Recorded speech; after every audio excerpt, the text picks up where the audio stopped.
Marahnya Pratiwi Novianti, istri Agus korban air keras berkelit diduga tilap donasi. Itu amanah. YouTuber Pratiwi Novianti naik pitam saat mendengar pengakuan Elmi Nurmala, istri Agus Salim korban penyiraman air keras oleh karyawannya, soal donasi yang diterima.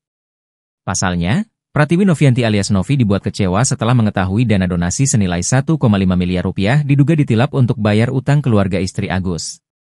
Namun, Elmi Nurmala sempat berkelit saat dicecar Novi terkait larinya uang donasi tersebut. Momen pertemuan tersebut tampak memanas, terlihat dari tayangan YouTube Pratiwi Novianti, Senin, 12 Oktober 2024. Awalnya, Novi membeberkan sejumlah bukti mutasi transferan istri Agus ke sejumlah rekening keluarga.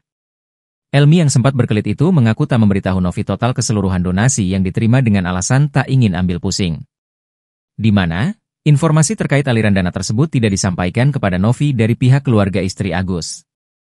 Istri Agus hanya mengaku menerima dana donasi 500 juta rupiah, padahal uang terkumpul capai 1,5 miliar rupiah. Pada kesempatan itu juga, Muhammad Agus Salim kini angkat bicara terkait tudingan istrinya menilap uang donasi pengobatannya sebenar 1,5 miliar rupiah.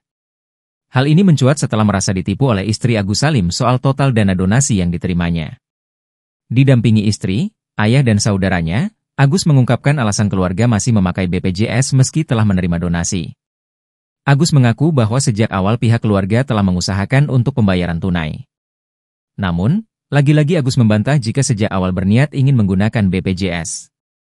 Pasalnya, pihak rumah sakit menyebut terdapat banyak prosedur menggunakan dana tunai. Amarah Pratiwi Novianti pun memuncak merasa kecewa tidak adanya keterbukaan dari pihak Agus soal penerimaan donasi.